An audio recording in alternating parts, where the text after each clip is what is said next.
The final tally was $472,000. That's what it cost me to learn the difference between being in love and being a target. And that number doesn't even touch the 4 years of my life I'll never get back, or the simple fact that I had to go back to work at 65. For 40 years, I managed multi-million-dollar construction projects in Houston. I could spot a bad contract, a bogus invoice, a lie on paper from a mile away. I built my entire career on vetting the details, on reading people, on building things that last. I thought I was shatterproof. I thought I had a blueprint for everything. I moved to Prague for a woman I was absolutely certain was my soulmate. I had the spreadsheets to prove it was the right decision, the perfect logical next step. And for a while, it was. It was more perfect than I ever could have imagined. But the most dangerous contract you'll ever sign isn't written on paper. It's the one you sign in your head when you want something to be true so badly that you ignore every red flag telling you to walk away. I'm telling you this story for one reason. So the dream you're chasing, the one that feels so real and so close right now, doesn't lead you to the apartment right next to mine. To understand how I ended up here, you have to understand who I was before I ever booked that one-way ticket. Before I tell you about Prague, you need to understand the man who got on that plane. I wasn't some kid with a backpack, and I wasn't a fool running from a life I'd failed at. I was 61 years old, and for the 40 years prior, my entire world was built on rock-solid foundations. I was a project manager for a major commercial construction firm in Houston. My job was to take a blueprint, a budget in the tens of millions, and turn it into a physical reality, on time and under budget. I've dealt with every kind of subcontractor, every kind of slick salesman, every kind of cooked invoice you can imagine. I could smell a bad deal through a concrete wall. A bad contract to me is like a bad foundation. It doesn't matter how pretty the building is, eventually the whole thing is going to come down. That was my religion. When I retired, I was in a good place. Or so I thought. I sold the family home in the suburbs, the one where my kids grew up. After everything was settled, I walked away with a profit of $450,000. I added that to my 401k and other savings, which brought my total liquid nest egg to just around $780,000. On top of that, my pension kicked in, giving me a steady $2,200 a month. Financially, I was secure. I'd done everything right. But my life's other structures were gone. My wife and I had divorced 5 years earlier. It was one of those quiet, amicable splits where you just wake up one day and realize you're living with a polite stranger. My kids were grown, living their own lives in other states, busy with their own families. The big house in Houston just got quieter and quieter. My identity had been built on two things: being a provider for my family and being the guy who got the job done at work. Suddenly, I was neither. The silence of the weekends was deafening. I felt invisible. That's when I met Lenka online. She was 45, from Prague, an art gallery curator. For 6 months, we talked every single day. Video calls that lasted for hours. She wasn't just beautiful, she was brilliant. She'd talk about Czech history, about the architecture of her city, about art. She listened, really listened, when I talked about feeling adrift. It felt like I was connecting with a mind, a partner, not just chasing a pretty face. This wasn't a whim. I approached it like a project. I had spreadsheets comparing the cost of living in Prague to Houston. I read every article I could find on expatriate life, on visa requirements. It all made perfect sense. I was moving to a beautiful, affordable European capital with a solid financial cushion to be with a woman I was falling deeply in love with. It was the logical, well-thought-out next chapter of my life. It was a blueprint for happiness. The plan was working. The blueprint was sound. For 6 months, Lenka and I had built this bridge between Houston and Prague, and it felt stronger than any steel structure I had ever managed. The daily calls were the anchor of my life. It was a project, like any other, and it was on schedule. The next logical step was an in-person visit. I was ready to book her a flight to Texas, and that's when the first crack appeared in the foundation. It came during one of our video calls. She was visibly upset, trying to hide it, but I could see it. She finally broke down, tears welling up in her eyes. She told me she couldn't come. There was, she explained, a complex bureaucratic issue with a prior business partnership. It had flagged her in the system, making it impossible for her to get a U.S. visa to visit me. It was a temporary problem, but it could take a year or more to resolve through the courts. She looked at me through the camera and said, "I feel like the universe is testing us.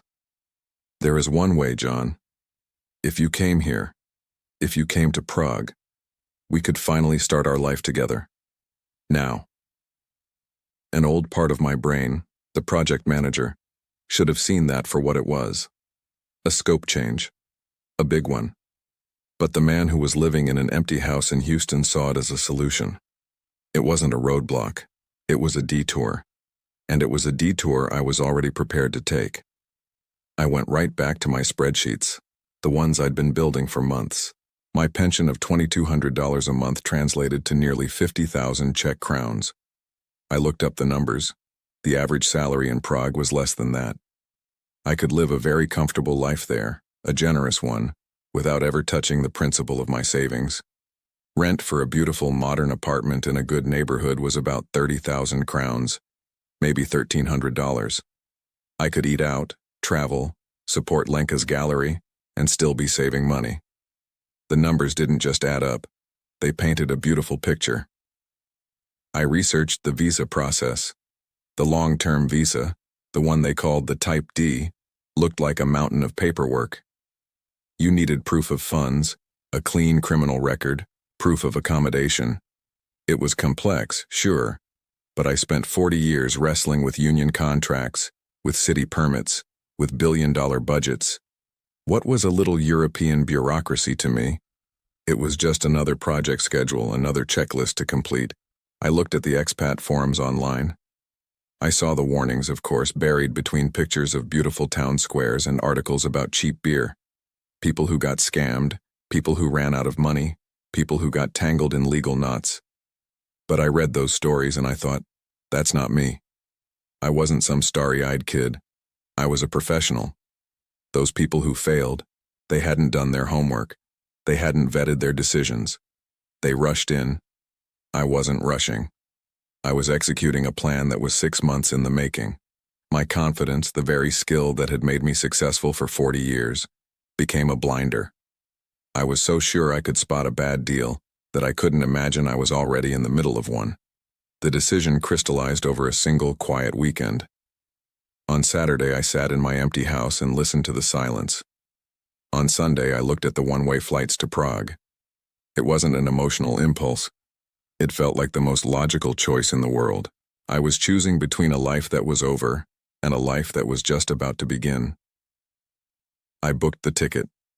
I stepped out of the terminal at Václav Havel Airport, and the Prague air in November was cold, sharp, and clean. It felt like waking up. And there she was. Lenka. Just as beautiful as she was on my computer screen, but quieter, more reserved. She gave me a hug that felt a little stiff, a little formal, and for a split second, the project manager in my head flagged it. A deviation from the plan. But then she pulled back, looked at me and smiled. A real, genuine smile that lit up her whole face. And I wrote it off as nerves. Of course she was nervous. I was nervous. This was everything. The first 2 weeks were a blur. The kind of blur you want to live in forever. Every tourist cliché, every romantic dream. It was all real. We walked hand in hand across the Charles Bridge at dawn before the crowds arrived, the statues draped in mist. We had long dinners in tiny restaurants in Malá Strana, the lesser town, where the wine was cheap and the food was heavy and honest. She introduced me to her friends, a sophisticated artistic circle of people who spoke English with her, laughed at my jokes and made me feel welcome. The silence that had defined my life in Houston was replaced by the rumble of trams on cobblestone streets, by laughter, by the constant low hum of a city that had been alive for 1,000 years. My spreadsheets hadn't lied. They'd undersold it. A full meal with a half-liter of the best beer I'd ever tasted cost less than $10. My pension alone was more than enough to live on, and to live well. I rented a modern, comfortable apartment in a neighborhood called Smichov, and the monthly cost was a third of what a shoebox would cost back in Houston. I wasn't just surviving here, I was thriving. Every piece of data, every experience, every single day confirmed it. I had made the right call. The blueprint was flawless. The first test came about a month in. Lenka came to me one evening, her face etched with worry. She was trying to hold it together, but I could see she was on the verge of tears. The art gallery she curated, her passion project, had a once-in-a-lifetime opportunity. An important private collection was available from an estate, but they had to move immediately. It was, she explained, a simple cash flow problem. The gallery had the assets, but their capital was tied up. They needed to show proof of funds to secure the deal, a temporary loan of just $15,000, about 350,000 Czech crowns. She didn't just ask for the money, she came prepared. She laid out a stack of documents on the table, official-looking acquisition contracts, gallery financial statements, a formal loan agreement she'd drafted. The old John Sterling, the project manager, took over. I spent an evening reviewing the paperwork. The contracts seemed standard. The financials looked plausible for a small private gallery. It all tracked. In my old life, I'd greenlight seven-figure change orders based on less paperwork than this. This wasn't a handout. It was a bridge loan. It was me, being the supportive partner, helping her career. It felt good. It felt right. I wired the money the next day.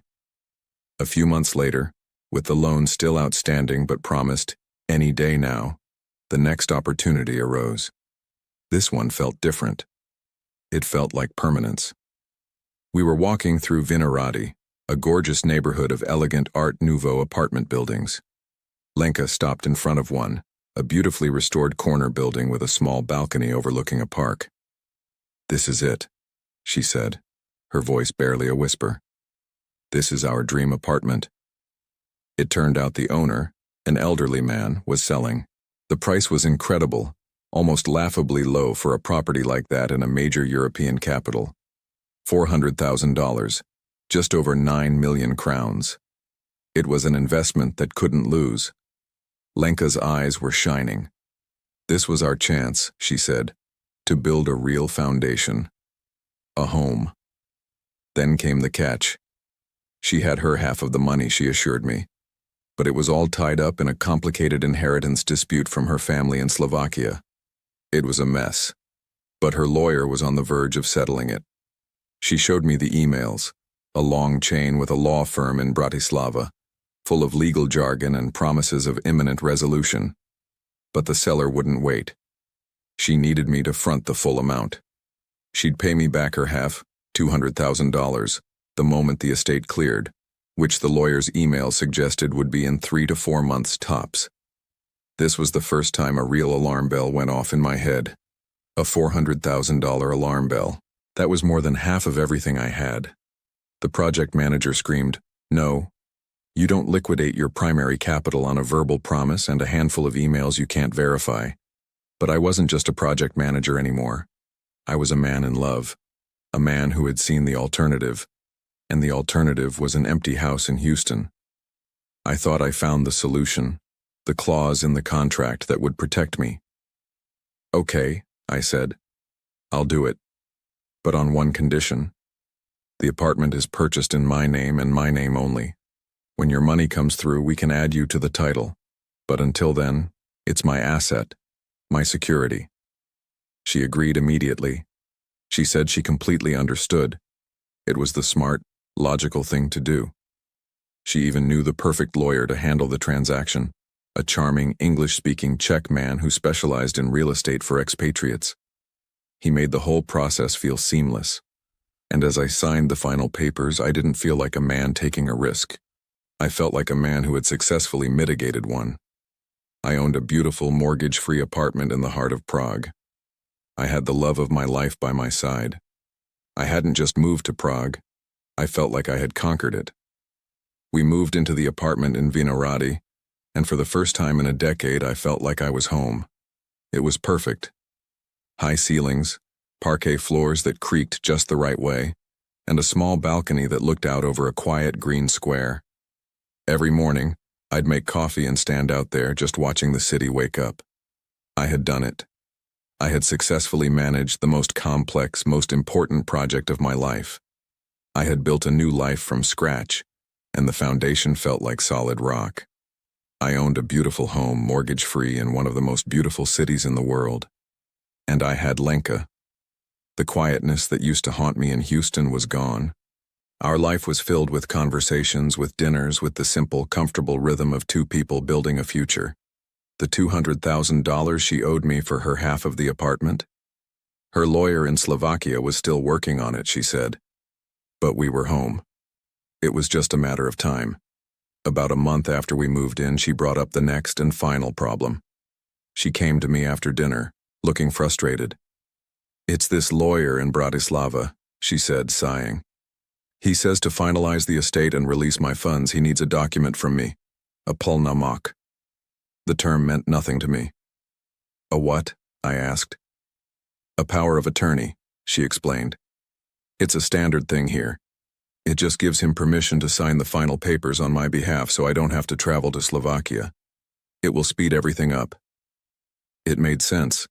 A simple piece of administrative paperwork to cut through red tape. I'd signed dozens of similar documents in my career, giving my own legal team the authority to act on my behalf. It was a tool for efficiency. The next evening, the lawyer she'd used for the apartment purchase came over. The charming English-speaking guy. He had the document with him. He spread it out on our dining room table. It was several pages long, dense with text, and written entirely in Czech. All I could see was a wall of words full of accents and characters I didn't recognize. He explained it just as Lenka had, a standard power of attorney, giving her Slovak lawyer the authority to finalize the inheritance. He pointed to a line at the bottom. "You just need to sign here as a witness," he said, his voice smooth and reassuring. "It just verifies that Lenka is who she says she is. A formality." And right then, as he handed me the pen, my phone rang. It was my son, calling from the States. It was late afternoon for him, and he was at his daughter's soccer game. He was just calling to chat, to tell me my granddaughter had scored a goal. I remember standing there in my beautiful Prague apartment, listening to the sounds of a life half a world away. I was distracted, happy, my mind split between two worlds. I was looking at this document I couldn't read, listening to the lawyer I trusted, holding a phone with my son on the line, and looking at the woman I loved, who was smiling at me encouragingly. Every signal in the room said, "This is fine, this is good." The project manager in my head, the one who lived and died by the fine print, should have stopped the entire assembly line. But he was on a coffee break, so I did it. I put my son on hold for a second. I leaned over the table and I signed my name on a legal document written in a language I didn't understand. It felt like nothing. It felt like witnessing a signature on a standard form. I thought I was helping pour the last yard of concrete for the foundation of our future. In reality, I had just signed the demolition order. I had just handed them the wrecking ball. After I hung up with my son, Lenka kissed me. "Thank you," she said. "It's finally over. Now everything can be perfect." And for the next 2 months, it was. The 2 months that followed were the calm before the storm. They were perfect. We lived our life. The rhythm was easy, comfortable. We were home.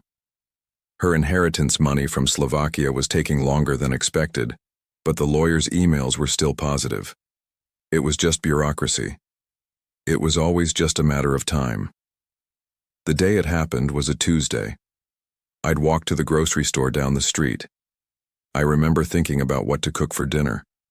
I was carrying 2 bags, walking up the 3 flights of stairs to our door, fumbling for my keys like I did every day. I put the key in the lock. It wouldn't turn. I jiggled it. Nothing. It felt solid, blocked. I tried again, pushing harder. The key wouldn't go past the first 1/4 inch. I pulled it out, checked it, tried again. It was like hitting a wall of steel. I knocked. "Lenka? Honey, you there?" I think something's wrong with the lock. I could hear footsteps inside, heavy ones, not Lenka's. The lock clicked, a sharp metallic sound from the other side, and the door opened. He wasn't tall, but he was wide. A burly man with a shaved head and a flat, impassive face. He filled the doorway, wearing a stained t-shirt. He just looked at me. The grocery bags suddenly felt like they were filled with cement. "Who are you?" I asked. My voice sounded small in the hallway. He grunted something in Czech. "English?" I said, my heart starting to pound. "Where is Lenka?" He looked at me, then pointed a thick finger at his own chest. "New," he said, the word a low growl. "New tenant." I just stared at him. "What are you talking about? This is my apartment. I own this apartment." He shook his head slowly like he was dealing with a child. He held up a document. It was a sheaf of papers stapled together, covered in official stamps. I recognized the letterhead immediately. Kataster Nemovitosti, the land registry. He jabbed his finger at a name on the page. It wasn't my name. Then he pointed to a date. It was from 3 weeks ago. The hallway started to spin. The groceries slipped from my hand. A carton of milk burst on the floor. "No," I whispered. "That's not possible." He just shrugged, then began to close the door. I put my hand on it to stop him. He didn't even flinch. He just pushed, his weight effortless, and the door clicked shut in my face. I stood there, staring at the wood grain, my feet wet with milk. I scrambled for my phone. My hands were shaking so badly I could barely type in the passcode. I called Lenka, a recorded voice. "Todo číslo nie existuje." "This number does not exist." I tried again. Same message. I called the art gallery. Disconnected. I called the lawyer, the charming one who spoke perfect English. Disconnected. I went through my recent calls, dialing every one of her friends we'd had dinner with. Disconnected. Disconnected. Does not exist. It wasn't just a lockout. It was an erasure. They were all gone. Every person, every number, every part of the life I thought I had built had vanished in the time it took me to walk to the store and back. The Palna Maki. The signature I gave while my son was on the phone. It wasn't a formality. It was the weapon. And I had handed it to them. There was no art collection. There was no inheritance. There was no us. It was all just a project. And it was finally complete. That Tuesday in the hallway, standing in a puddle of milk, that wasn't the end. The end took another year, and another $50,000 in legal fees. I hired my own lawyer this time, a proper one. He was grim from the first meeting. He looked at the Polna mock I had signed, the one the charming lawyer had called a formality. It was a perfectly legal, ironclad document. I hadn't just witnessed a signature. I had given Lenka the full and unrestricted power to sell my property, or to secure a loan against it for its full value, which is exactly what she did. The man in the apartment wasn't a tenant. He was the new owner, having bought the apartment from a company that had, just days before, been granted the title by Lenka, acting on my behalf. It was a clean, legal transaction. I fought it. I spent a year in courtrooms in Prague, listening to translations of proceedings that all ended the same way. My signature was on the contract. My case was hopeless. I came back to Houston with what was left, $280,000 give or take. The rest of my life savings, gone. The $780,000 nest egg I had so carefully built was now barely a third of its original size. I'm 65 years old now. I live in a small rental apartment not far from where my old house used to be. My pension of $2,200 a month doesn't quite cover things, so I'm working again, part-time, as a consultant for a small construction firm. I'm back to reviewing blueprints and budgets. Only now it's not for a career. It's to make rent. I'm not telling you not to look for love, and I'm not telling you not to move abroad. I'm telling you to build your new life on a foundation of concrete, not on a foundation of hope. Here are my rules, and I paid for them dearly. 1. Your heart is not a financial advisor. Never commingle finances or make investments based on a new romance. That $15,000 I loaned her to be a supportive partner? That wasn't a loan. That was an audition. And I passed. 2. Hire your own lawyer. Always. Get a recommendation from your embassy, from an independent expat association, from anyone other than the person you are doing the deal with. The moment she offered up her perfect lawyer, the whole project should have been shut down for a safety review. 3. If you can't read it, don't sign it. Period. I don't care how much you trust the person. I don't care if your lawyer, their lawyer, and the President of the Republic tells you it's a formality. Pay for an independent certified translation of any legal document. No exceptions. That single signature cost me more than $400,000. I was a project manager. I knew how to build things. But I forgot that the most important project is your own security. Don't be the next person to forget. If you're considering a move like this, please, learn from my mistakes, not your own.